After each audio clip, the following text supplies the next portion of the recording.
If you're not willing to go in there and face yourself, you're not gonna find anything. You're gonna live right here on surface, man, right here on surface. So if there is an ending to this world and there is somewhere to go and there's a judgment, you're gonna get there and you might see a chart. And that chart may tell you who the you should have been. And now you get the rest of your life to think about that. Now I could live a much better life if I just would have just suffered a little bit more. If I just would have went in that and realized I had so much more. But fear and the 40% and living here versus living here, being afraid, stop me. Your biggest enemy, the most important conversation you will ever have in your life is the one you have with yourself. You wake up with it, you walk around with it, you go to bed with it, eventually you're gonna act on it, whether you're good or bad.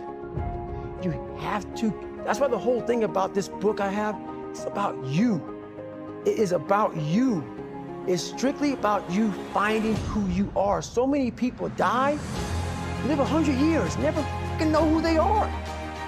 Never know who they are. You have to look in that mirror and know there's so much more in here, man. Because I can literally right now be a 300-pound guy spraying for cockroaches still to this day if I did not look in that mirror and say, there has to be more to this.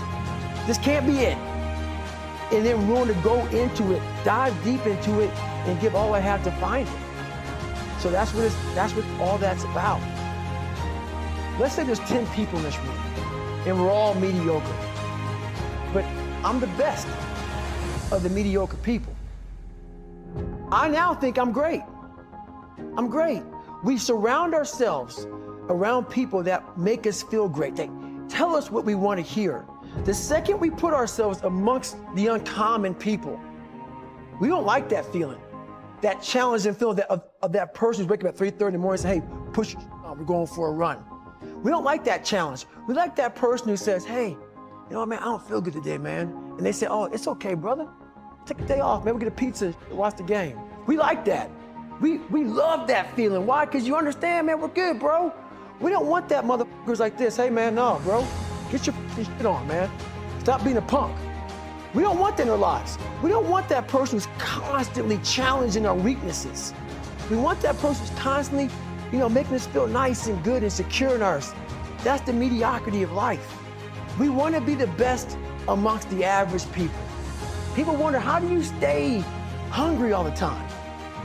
Because after I accomplish something, I don't sit back like a lot of guys who graduate buds, graduate this, graduate that. They get comfortable. They wonder why I'm getting weak, man. I don't know, I lost my edge. What's going on? Because once you hit the top of the mountain, guess what happened? I'm good. I'm good, so you wonder why you're falling down now. Because once you reach the top of the mountain, you gotta build another one. That's mediocrity. There's a lot of people in mediocrity who have a nice resume, but they're one-timers, man. They hit a one-time deal, they busted it open, got a lot of money, but they're good. You're mediocre now, man. What are you fucking doing today, tomorrow, the next fucking day? That's why I'm listening to theorists. I don't listen to all that bullshit. I listen to a motherfucker who's like this, man. What's wrong, man? I'm tired, dude. Why are you tired? Because tomorrow, I gotta do the fucking shit again, man. Whatever it is that made me fucking nauseous and sick to my stomach, it made me hurt. There's no ending. And that's the person I listen to. That's the person who's gained knowledge. You gain knowledge through suffering. And on the other end of suffering is a world that very few have ever seen. It's a beautiful world, because that's where you find yourself. You don't find yourself in over here. You find yourself on the other end. Like the 100-mile race I was on, I ran it for 24 hours. I found myself on the other end of that race. That 19 hours, I found, wow, there's a whole nother world out here that I've never even saw, but the world's in your mind. And that's what all that mediocrity is about. The mind has the tactical advantage over you at all times. At all times of your life, the mind has a tactical advantage over you. Why is that? It knows what you're afraid of. It knows your insecurities. It knows your deep, dark lies. And it starts to push you away from that. It pushes you in a direction that is comfortable. The mind controls everything.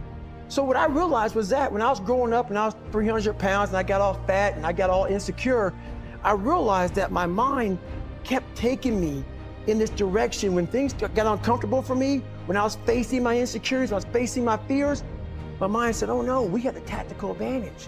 We need to get you, separate you from this feeling over here. Life's all about feelings. We want the happy feeling. We don't want that feeling of this sucks. If in that moment, you can answer those up questions and you are now in charge of your brain versus your brain ruling you, that's where all that stuff comes from. So the 40% rule is all of that. You get to 40%, your brain says, we're done. Let's roll, man. This is starting to get painful. This is uncomfortable. So you sit down. You have to figure out ways, and everybody's different. That's how the book kind of talks about, like we all have these things about, 5 steps to this and 4 steps to this. It's a lot more than that. That's all bullshit. It's a practice that you have to, it's a habit. So if you know that at 40%, I'm feeling pain. At 40%, I'm feeling pain. That's where the 40% rule kicks in. Now it starts. Okay, I'm feeling pain. My mind's saying all this to me. It's saying, get out of here, run, flee. The fight or flight kicks in. Okay, we're done, we're not good enough. It starts telling you all these things. You start to believe it because the mind controls all. This is the time where you have to gain control back of your mind. It's okay, let me see if I can go 45%. And once you start giving yourself more and more hope and start realizing, okay, the mind starts to be, okay, what are you doing? We're supposed to be going right and you're going left. You start then controlling your mind. Start finding more in yourself. And then it goes from 40% to a lot further than that. But that's the start of it though. Get to the spot where your mind is saying stop. Whatever that is, you gotta get there first. And then that's when that starts to work for you. You gotta control yourself in that moment.